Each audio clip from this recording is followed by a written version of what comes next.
semuanya, saya Jopo, aku biasa dipanggil nama Joe, JP atau JP. Kali ini kita akan membahas tentang tipe obesitas tipe tubuh ovarium, yaitu dominasi estrogen dari Dr. Eric Berg. Tipe tubuh ini memang umum pada para wanita, ya, tetapi ada beberapa pria pun juga sebenarnya memiliki dominasi estrogen. Jadi di sini jelaskan apa sih tipe tubuh ovarium ini, gejalanya bagaimana, mengapa ini tidak normal, dan mengapa hormonnya bisa berlebihan, terutama hormon estrogennya. Dan ciri khas paling umum yang terlihat secara kasat mata itu kayak gimana, ya. Dr. Eric Berg ini akan menjelaskannya, dan apa sih makanan-makanan yang bisa memperparah kondisi, memperparah estrogennya, ya. Dan bagaimana kita, apa sih makanan yang perlu dihindari, makanan yang perlu dikonsumsi supaya estrogennya bisa kembali normal. Jadi bukan berarti wanita tidak perlu estrogen, tetapi harus dalam level yang normal, ya. Makanya ini dominasi estrogen, artinya estrogennya terlalu tinggi, terlalu berlebihan, ya, sehingga menciptakan kondisi yang tidak normal, tidak sehat, ya. Video ini telah kita sematkan teks bahasa Indonesia, jadi kalian bisa menikmatinya meskipun Dr. Eric Berg akan menjelaskannya dalam bahasa Inggris, ya.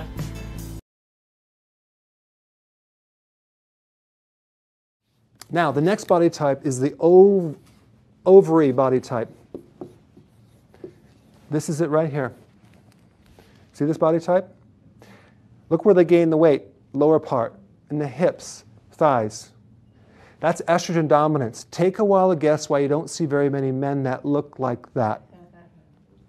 They don't have ovaries. Very good. So the ovary will outproduce too much estrogen. The estrogen makes fat around the superficial from here down. It will also make your arms get big and the breasts get big. I had one patient, she was so estrogen dominant, she became a size H. I didn't even know it goes that high. I thought D, double, triple D was the highest. Let's see, A, B, C, D, E, F, G, H. Yeah, that's estrogen dominance. How do you know if you're estrogen dominant? If you look like that, and also you have heavy periods, cramping, PMS, all that. Guess what that's going to do? It's going to make a fibroid. I see so many women with fibroids. It's estrogen dominance. So what's the solution? Cut it out? I mean, they're not doing anything. There are foods that you can eat right now that will balance estrogen.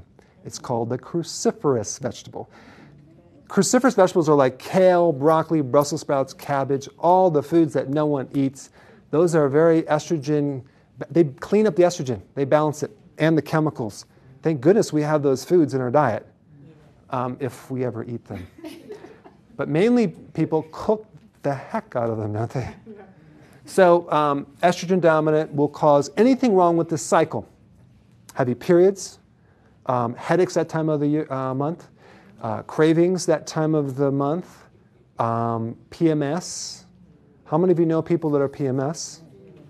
Okay. I can see the husbands are not like, they're like, no, I'm just kidding. So you have all these different issues that happen that time of the month if it's cyclic, because the hormones go on waves, just like all these circadian waves. Fertility, infertility, because estrogen. You know what's really amazing? Things, you have this estrogen dominant patient, and guess what they give them? Birth control pills. What the? It's the exact opposite thing. You're going to put them more in estrogen dominance. What food should they stay away from? Soy. Why? Because soy is very estrogenic, and the soy that's in America is not the same that's in other places. It's not fermented. It's like, it's just soy powder. It's soy protein isolates. What does that do? It's going to grow tumors in your liver, in your where else? In the ovaries, in the uterus. It'll grow tumors. It's very tumor producing. Yeah, I see it all the time. There were even some men that came in that were drinking so much soy milk they started lactating. That was enough for me to cut it completely out of diet. But there's estrogen is very, very bad for the liver, and it's in a lot of foods, isn't it? It's genetically modified.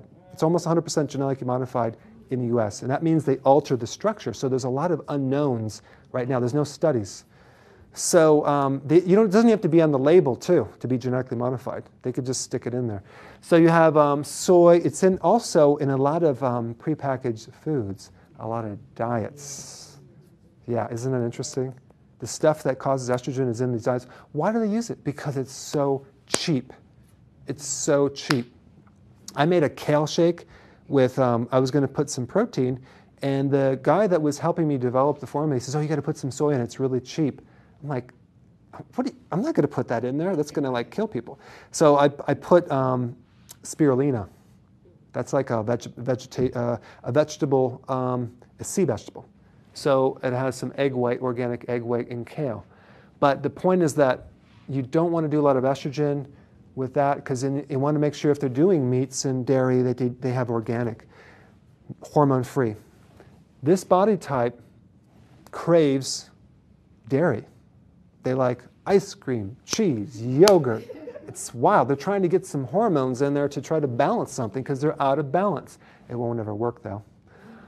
So they have a lot of issues with that. And then when they get to be age 52, the ovaries stop working, okay? But guess what? You have a backup organ. Here's the ovaries. The adrenals are little triangles on top of the kidney. These start doing the work. So now, if the adrenal glands are weak going into menopause, you're going to overload those things, and now this is going to do all the work. And so now you're going to have all sorts of problems with hot flashes, night sweats, okay? Does anyone have a hot flash? Okay. So hot flashes are basically a short circuit in the electrical system of your body that's just kind of like, it's blowing that heat right there. Someone's having a hot flash right now. So that would be hot flashes. So this body type ends up looking like this body type after menopause. So what am I trying to tell you? I'm trying to give you a clue that you better do something now before it's too late. Semoga ini bermanfaat. Setujukah Anda bahwa investasi yang terbaik adalah investasi terhadap diri kita sendiri? Karena kita yang menikmatinya, bukan orang lain. Dan ini bisa semua dimulai dari kesehatan tubuh. Memang kesehatan bukanlah segala-galanya, tapi tanpa kesehatan, segala-galanya tidak berarti. Selain itu, kekuatan dan kesehatan mental kita ternyata dipengaruhi oleh kekuatan fisik tubuh. Jadi kita harus melatih fisik kita supaya kita bisa mengatasi segala tantangan di dalam hidup kita. Saya Joe bersama BINARAGA.NET. Kami mengajak Anda membangun generasi baru yang lebih cerdas, fit, dan tangguh. Di BINARAGA.NET, kami selalu percaya bahwa setiap orang pasti bisa memiliki tubuh yang ideal dan sehat. Dengan subscribe, like, dan share video ini, Anda turut membantu membangun Indonesia sehat dan kuat. Salam cerdas fitness, saya JP.